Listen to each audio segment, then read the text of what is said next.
Bismillahirrahmanirrahim. Assalamualaikum warahmatullahi wabarakatuh. Kembali lagi di channel Kanda Entertainment, channel yang membahas seputar dunia YouTube. Hari ini ialah hari Jumat berkah, hari yang dimana penuh barokah. Dan jangan lupa untuk yang belum membaca surat Al-Kahfi, segera untuk membaca surat Al-Kahfi ya guys. Karena surat Al-Kahfi itu banyak faedahnya ya guys. Ya, langsung lanjut ya. Di sini tentunya saya selalu senantiasa mengupload video tentang konten-konten seputar dunia YouTube, seputar edukasi YouTube ya guys ya. Dan di sini saya selalu mengingatkan kepada kalian semuanya, khususnya para penonton baru ya. Penonton baru di channel ini, yuk saya mengajak kalian untuk mensubscribe channel ini guys, karena subscribe itu ya mudah dan gratis. Tinggal klik saja ya guys tombol subscribe yang ada di bawah ini ya. Mudah kan, tinggal klik doang. Dan juga jangan lupa untuk selalu senantiasa menyalakan lonceng notifikasinya agar tidak ketinggalan konten-konten menarik lainnya dari channel Kanda Entertainment. Judul atau tema ya, yang akan saya bawakan pada kali ini ialah tentunya tidak kalah menarik dengan tema atau judul yang saya bawakan di hari-hari sebelumnya. Karena di Jumat Berkah saya akan membawakan tema yang paling update ya. Ialah tanda channel YouTube yang terkena spam dan mendadak sepi penonton. Wah, bagaimana tuh ketika channel kita misalnya nih terkena spam dan itu mengakibatkan sepinya penonton gitu ya pada channel YouTube kita. Wah, kita harus menelaahnya seperti ini. Dan di sini saya akan menjelaskannya secara detail ya.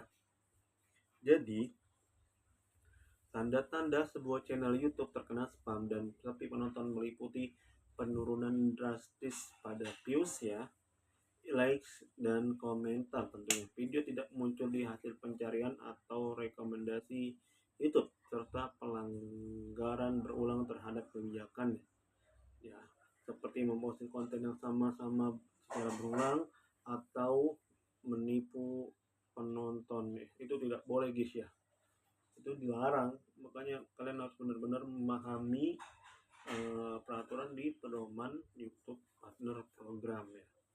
Jadi kondisi ini memungkinkan keseringan gitu ya, sangat sering yang dilakukan oleh para pelanggar yang ini disebut juga sebagai shadow ban ya, YouTube shadow ban YouTube yang membatasi visibilitas kanal secara diam-diam ya.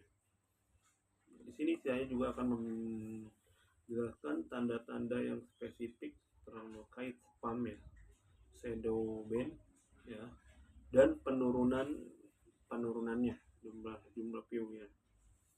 Ini saya akan menjelaskan.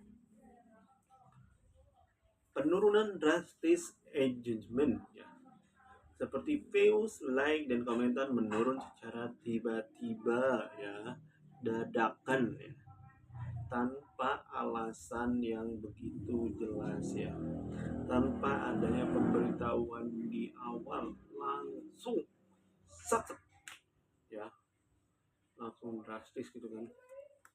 Lalu ada visibilitas video menurun ya, videonya itu bisa menurun secara drastis, tidak, dan juga tidak muncul di hasil pencarian di beranda channel di beranda aplikasi YouTube, atau tidaknya direkomendasi oleh YouTube itu sendiri ke para pengguna aplikasi YouTube, dan seolah-olah itu adalah merupakan tindakan dari shadow ban yang dilakukan oleh YouTube ya. Selanjutnya ada komentar tidak muncul. Komentar jadi hanya terlihat oleh pengguna yang menulisnya atau yang pengguna yang menguploadnya, tetapi tidak terlihat oleh orang lain. Entah itu bersifat privat atau apa sih ya, seperti itu. Dan ini ada subscriber tidak mendapatkan notifikasi. Pelanggan tidak menerima notifikasi saat Anda mengunggah video baru. Wah, bahaya ini guys. Ya. Di sini juga saya akan menjelaskan perihal praktik spam yang bisa menyebabkan penalti. Penalti ini pelanggaran ya, kartu merah kalau di bola. Tapi kalau di sini penalti, ya hukuman ya bisa dibilang. Yaitu berupa konten berulang. Yang pertama itu mengunggah konten yang berulang kali dalam satu atau beberapa kanal itu tidak boleh. Misalnya nih, kalian punya video, ya kalian punya konten, satu konten gitu yang bagus, yang menarik, terus kalian upload yang pertama di channel utama kalian.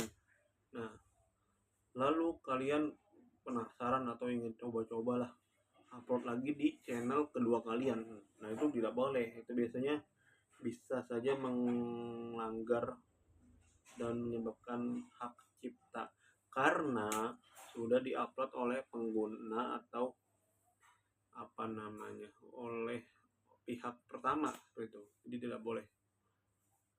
Selanjutnya ada menyesatkan penonton, jadi menjadikan sesuatu yang menarik ya, tetapi malah mengarahkan penonton keluar situs YouTube atau situs yang berbahaya. Seperti misalnya kayak zaman sekarang tuh kayak pinjol judul itu bahaya guys, jangan ya guys, jangan ke hal-hal yang seperti itu.